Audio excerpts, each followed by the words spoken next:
Starring Raymond Massey in A Tooth for Paul Revere. Stephen Vincent Benet for the Cavalcade of America.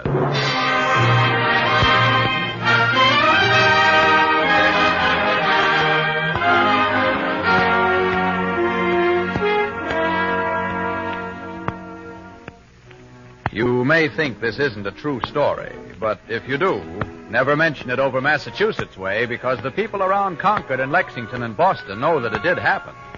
There are monuments and placards to commemorate it. Monuments to the Minutemen who fired the shot heard round the world. The shot that told the nation that America had taken her stand for liberty. But, confidentially, it all began with Lige Butterwick.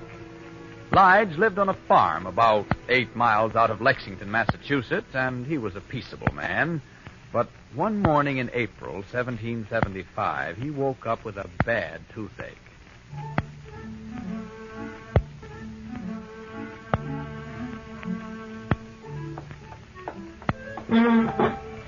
Ouch! Now, Lige, you just hold still and keep that bag of salt on your cheek. I got it real nice and hot again. Thanks, Hannah. Yeah, you certainly got it hot. Ease it any? I said, does it ease it any? Not one darn concern ding busted mite. Lige Butterwick. I'm sorry, Hannah. I'm not a profane man, mostly, but this tooth...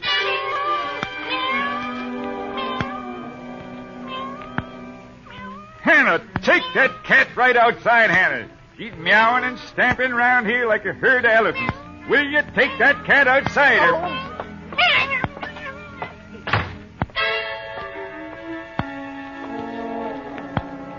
Now, Lige Butterwick, you listen to and it's getting so you're not fit company for a Christian woman. Guess you're right, Hannah. But when it jumps like well, that... Well, it isn't going to jump like that. I'm going to saddle up the horse and ride into Lexington and have it out this morning. And while you're away, perhaps I can get some work done without hearing your dirns and concerns every living moment. Aim to plow the south field today. Lige Butterwick. Costs money to get your tooth pulled. Cheap at the price. Oh. All right, Hannah. A tooth's a tooth. Guess it better. Now, you go right down to Barber Joe's, and when it's out, don't you stay too long with those Liberty boys at the tavern. They're a wild lot. And if you haven't...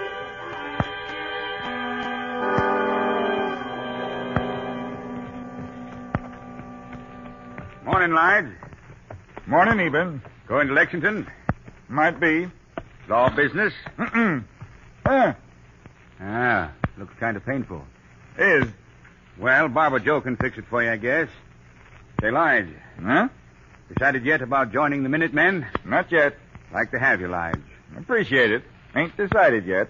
Way I figure it is, trouble's coming. We can't let other folks tramp on us.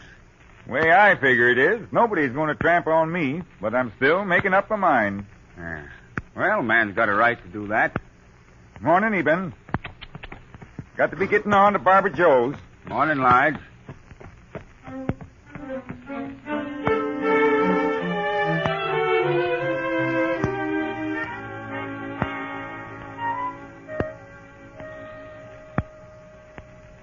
Well, lucky to catch me, Lige. Got to go over to Parson Clark to shave an important customer.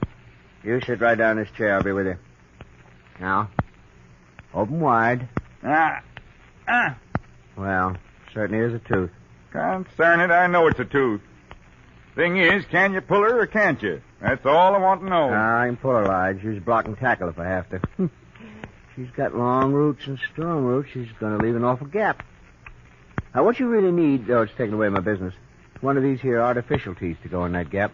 Artificial teeth? That's flying in the face of nature. No, it ain't, Lige. Artificial teeth is all the go these days.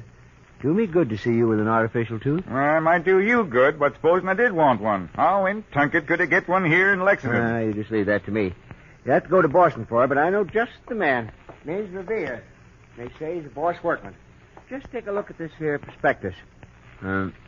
Whereas many persons are so unfortunate as to lose their 4 teeth, that's you, Lige. Yeah? Yeah. To their great detriment, not only in looks, but in speaking. This is to inform all such that they may have them replaced by artificial ones. See? Yeah? I look as well as the natural teeth, and he's got his name here, Paul Revere, silversmith, near the head of Dr. Clark's Wharf, Boston, Mass. Silversmith. Never heard of him. What's a silversmith got to do with teeth? No, you don't know Paul Revere. He's a regular wizard with his tools. Well, I don't hold with wizards, and I never heard of this Revere. But I guess I'll take your advice, Joe, and thank you. You'll never regret it, Lige.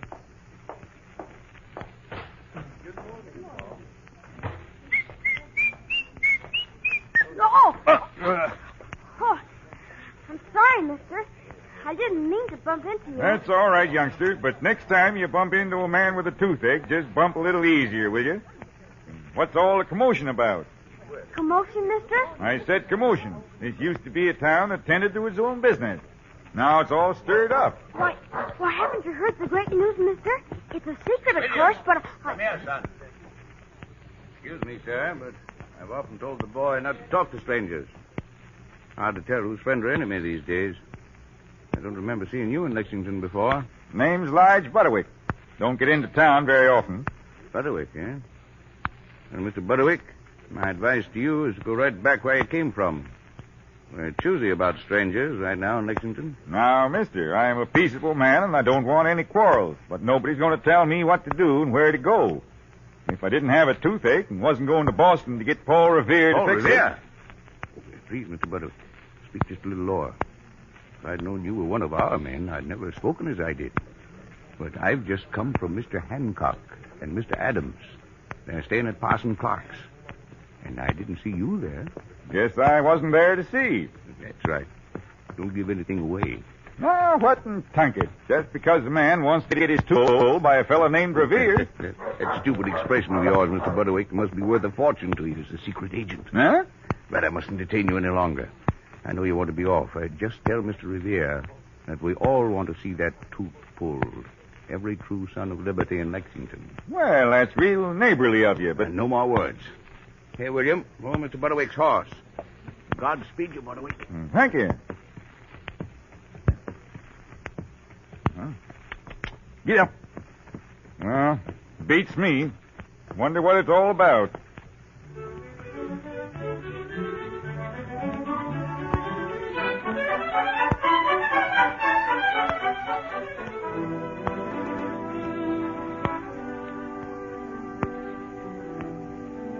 You are listening to A Tooth for Paul Revere, an original play by Stephen Vincent Benet, starring Raymond Massey on the Cavalcade of America, sponsored by the DuPont Company, makers of better things for better living through chemistry.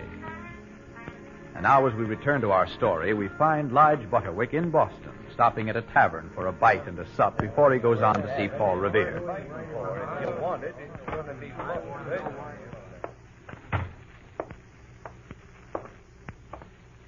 Pint of ale, please, and some bread and cheese. Pint of ale, please. Heard you the first time. There. Thank you.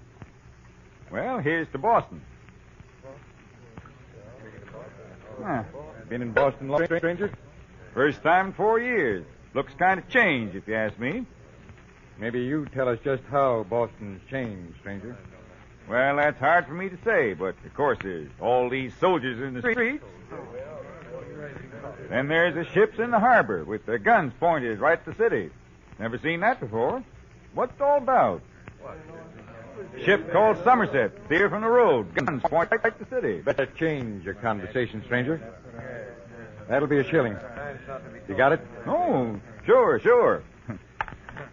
Well, beautiful weather we're having. Bitter weather for Boston. Maybe for Boston, but out in the country we'd call it good planting weather. Oh, guess I was mistaken in you. It is good planting weather for some kinds of trees. And what kinds of trees were you thinking of, neighbor? Needn't poke me in the ribs like that, friend. I was thinking There's trees and trees, you know. Well, I know that. You needn't poke me neither. You in the blue coat. But as I was saying... The Liberty Tree. May it soon be watered with the blood of tyrants. The Royal Oak. And George save King George! You want No! You leave me alone. Take your hands off me.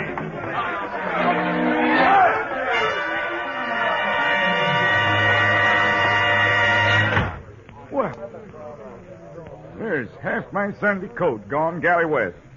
And all over planting trees.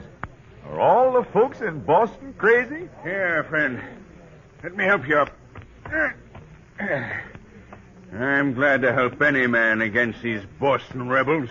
Well, I don't know about rebels, but I come here to get my tooth fixed. I wonder if you could help me. You see, I come to see a fella named Paul Revere. Paul Revere? I'll be glad to tell you how to find him. You see those soldiers of the king over there? Yeah? Well, you go right over to one of them and say, "Hey, Lobsterback," Oh, why do I call him that? from their red coats. And the minute the soldier hears it, he'll know just the sort of man you are. He'll see you get to Paul Revere or wherever else you ought to be. Lobsterback. Lobsterback? Yeah. Well, much obliged to you, friend. Out where I live, we don't know all these fancy Boston names for soldiers. You just try this one. Try it and see. Lobsterback. Lobsterback. Hey, excuse me, Mr. Lobsterback. Sergeant, he called me a lobsterback. Just as bold as brass. But, Mr. Lobsterback, Here, I'm an American citizen. You let go of my coat. Here, take your hands off.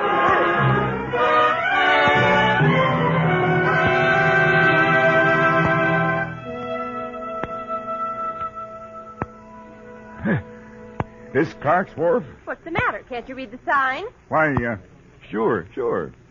Number 27. Must be Paul Revere's.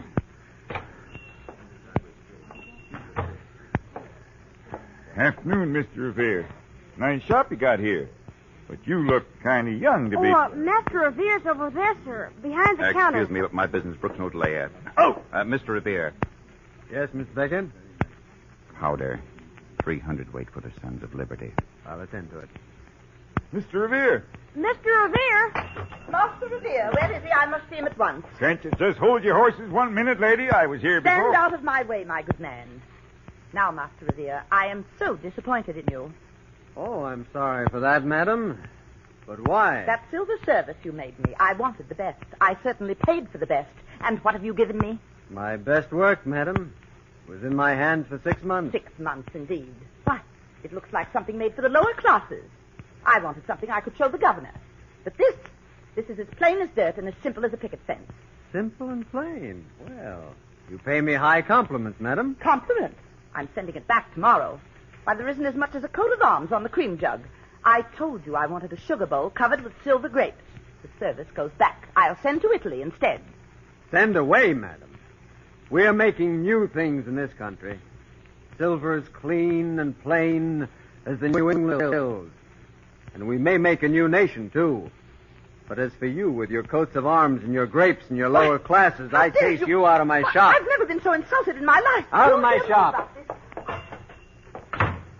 That's a relief. All right, you can put up the shutters, Peter. We'll shut for the day. Yes, Mr. Revere. Peter, no word yet from Dr. Warren? Good for you, Mr. Revere. What's that? I said good for you. The way you stuck up to that lady about things and things. Well, thank you, my friend.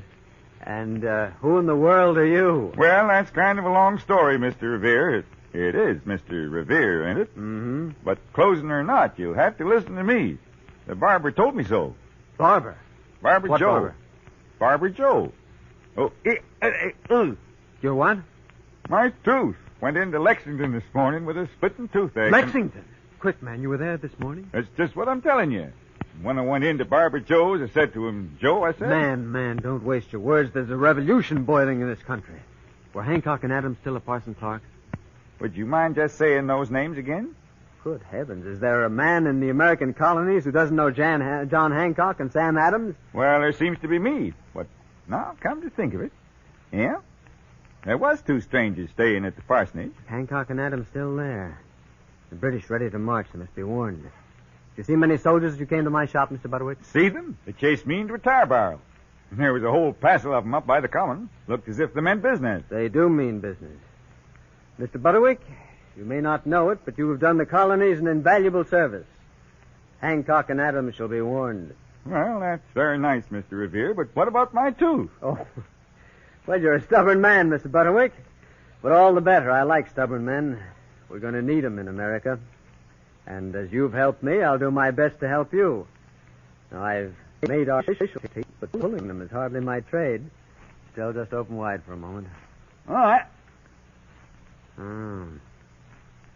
Mr. Butterwick, it seems to be a compound agglutinated infraction of an upper molar. Afraid I can't do very much about it tonight, but here's a little medicine that may make you more comfortable. Smells like sherry wine. It's got a queer, sleepy taste to it. Yeah, that's right. I put up my own prescription, too. Now I look for some liniment for you. Mr. Revere. Yes, I'll find it in a moment. Tain't that. It's a queer kind of shop you got here, Mr. Revere. A minute ago, I could have sworn I saw something move in that cupboard. Something with legs. And, say, what's in that little bottle there, Mr. Revere? What's that? Oh, that's just a little experiment of mine. I call it Essence of Boston. There's a good deal of east wind in it, though. Essence of Boston. Well, they did say you was a wizard, and I'll believe it. It's genuine magic, I suppose. Genuine magic, of course. And here's the box for the liniment. Much obliged. But what's this other little box, the silver one? Pick it up. Mighty pretty work. Yeah, it's my own design. See those stars around the edge? 13 of them. And the eagle? But what's in it? What's in it? What's all around us, Mr. Butterwick? Gunpowder and war, and the making of a new nation. But the time isn't quite ripe yet. Not quite ripe. You mean this here revolution folks keep talking about? You got it shut up in this box? Why, I could let... Master! A message from Dr. Warren. Oh, give it to me, boy. Peter, get my riding boots. Hurry. And Mr. I want you Revere! I'm sorry, Mr. Butterworth, but I just received a very important message. Peter, my boots. Get my boots. May have to ride all night. But, Mr. Revere, what about my tooth? It hurts. Badly? Mm-mm. Mr. Butterwick, it's often like that. Something hurts and you don't know why. And something stirs and you don't know why. There may be a tooth or a country. But when it hurts, you know. You're a farmer, Mr. Butterwick? Yes, sir. Farmed all my life.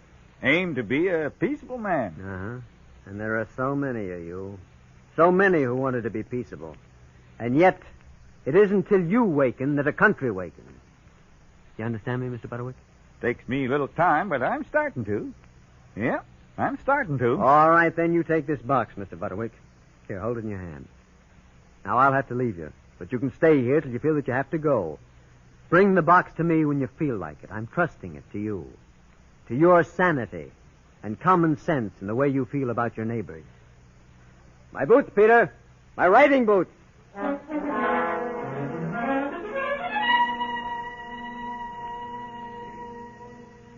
Yeah. Must have gone to sleep. But where am I? Seems like a dream. He told me I could stay here till I felt I had to go. And he put the box in my hand. But, good glory, it's the box with the revolution inside it. Now, what am I going to do? Gunpowder and war and the making of a new nation. It's a mighty dreadful responsibility, Lige Butterwick. Of course, maybe he was fooling me. No, there's something inside it, all right. Ain't got a keyhole. But maybe if I put my ear to it and listen. There's musket fire or I'm a Dutchman. And that's people cheering. Hold your fire, men. Don't fire unless you're fired upon. But if they want a war, let it begin here. Great glory almighty. It's true. But what can I do about it? Wish Mr. Revere was here. Because, what can I do? Swarm! Swarm! The enemy are coming! To arms! So that's it. So that's why he called for his riding boots. But he's not me. He's another sort of man. Well, there's plenty of us round Lexington, and we got guns.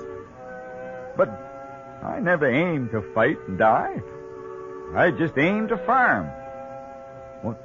What was it that fella Revere said? He said he couldn't do it all.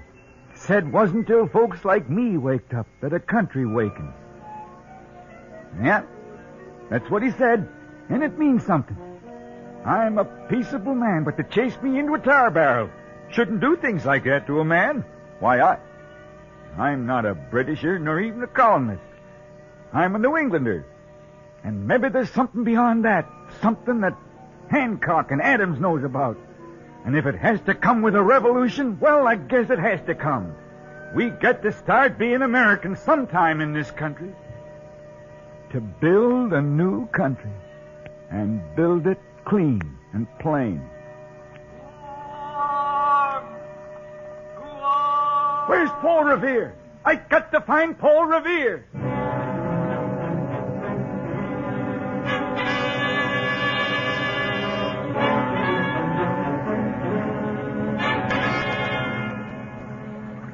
But you got to let me have a boat, lady. No, you don't get any boats for me. There was a crazy man along here an hour ago, and he wanted a boat across the river, and my husband was crazy enough to take him. And they tore up my best spare petticoat to muffle me off. Was his name Revere? Paul Revere? I don't care what his right name was. My best spare petticoat.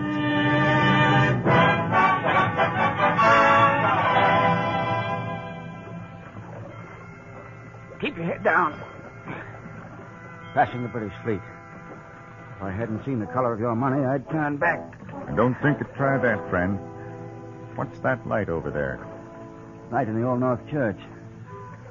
Wonder why they got it lighted tonight. I don't like it. You keep quiet or we'll never get to shore.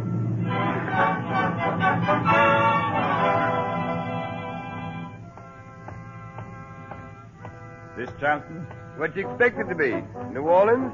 That's your horse that's hitched there? Sure, it's my horse. I'm taking it. Why, you... Say, what do you think you're doing? Ain't me. It's the American Revolution, and we're taking your horse. Come on, get up. Come on.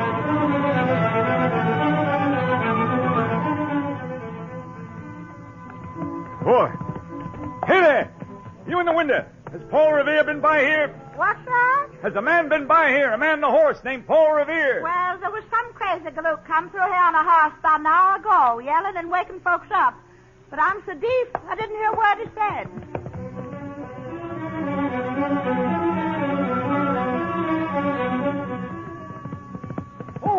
Oh, there I say. Ever jumped horses? Hedges horse? Well, neither have I. But here goes. Oh, there I fall.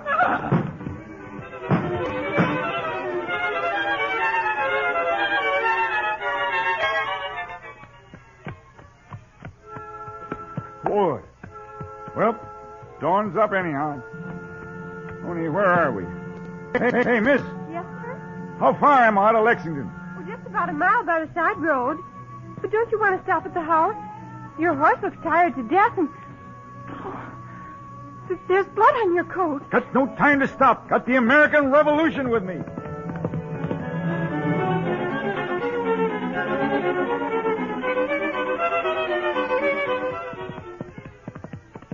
Mr. Revere. Mr. Revere. Good heavens, it's my friend with the toothache. What brings you here, Mr. Butterwick? Guess it's the same errand you had. Did you get to Hancock and Adams? Yeah, they're warned. And you've done your country a great service, Mr. Butterwick. The British caught me near Concord and let me go again. But if it hadn't been for you, I'd never have gotten to Lexington on time. Well, you better take this horse of mine. He's blown, but there's work left in him. By the way, Mr. Revere, I got a little box of yours. You know what's in it? Yes, I know now. And I know what's over there in Lexington Green. There's soldiers over there, Mr. Revere. Regular soldiers. And there's neighbors of mine that I know. Do you see them standing up to those regulars, Mr. Revere? And do you hear what they're saying? Disperse, you rebels. Hold your fire, men. Yeah, I hear and I see. Then here goes with a little box. You know what you've done? You've let out the American Revolution. Well, I guess it was about time. And I guess I'll go along to the Green. I can borrow a gun over there, and I guess I'll need it. But your tooth, Mr. Butterwick, after all... Oh, a tooth's a tooth, but a country's a country. And we're going to make this one right, and make it here and now.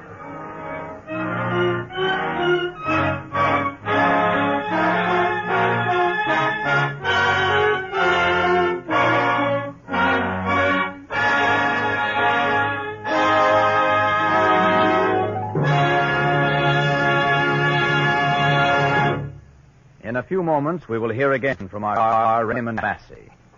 In the meantime, a brief story of how DuPont photographic microfilm is safeguarding today's vitally important plans and records. Before a bombing plane can be built, draftsmen must make 60,000 mechanical drawings.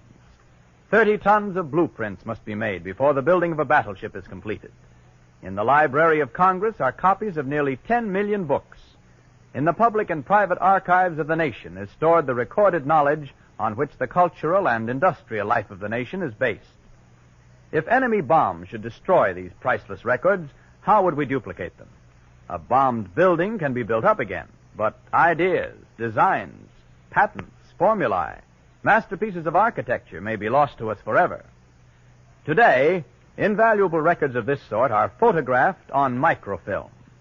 An entire drawing, even a whole page of a newspaper, may be copied on a tiny piece of film no larger than a postage stamp. A plant manufacturing machine tools found itself with 400,000 charts that took up 1,500 square feet of floor space. Reduced to microfilm, the whole lot could be stored away in 2 drawers of a letter file. Telephone companies, water companies, gas and electric corporations today are microfilming their records. If a city is bombed, repair crews will know just where to go to repair breaks, even if original engineering plans and records are damaged or lost. Records which must be added to or changed are rephotographed periodically and kept up to date. Some utility companies are doing this every 6 months. The DuPont company also has microfilmed under strictest surveillance all of its engineering drawings. Banks photograph checks for a permanent record that can be filed away without taking up room.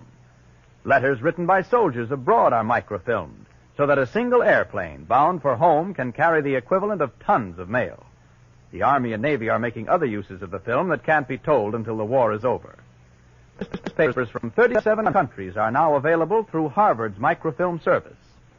The secret of microfilm is an ultra-fine grain emulsion with what photographers call high resolving power and inherent contrast.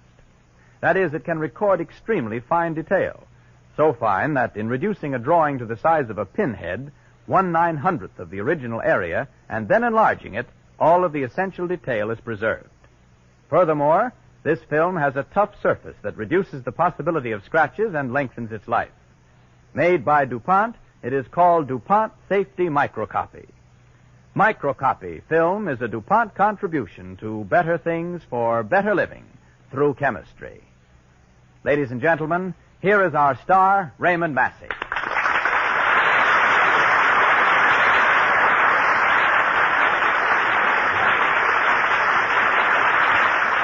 Thank you, Mr. Collier. I found it a great pleasure to play Lige Butterwick on the Cavalcade tonight. I even like playing his toothache. For men like Lige are the salt of the earth, free men, slow to anger and strong of purpose. They made this country what it is, and men like them will keep it that way. I'd also like to thank the Cavalcade players for their generous help. Thank you, Mr. Massey. And now news about next Monday's program. Our star will be Claudette Colbert.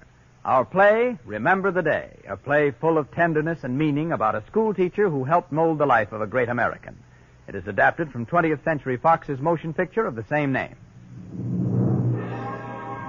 Don't forget next Monday on the Cavalcade of America, the lovely star Claudette Colbert in Remember the Day. The orchestra and original score on tonight's program were under the direction of Don Voorhees.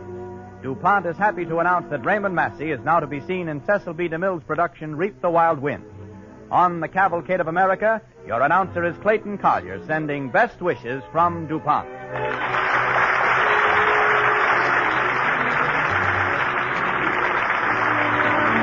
This program came to you from New York. This is the National Broadcasting Company.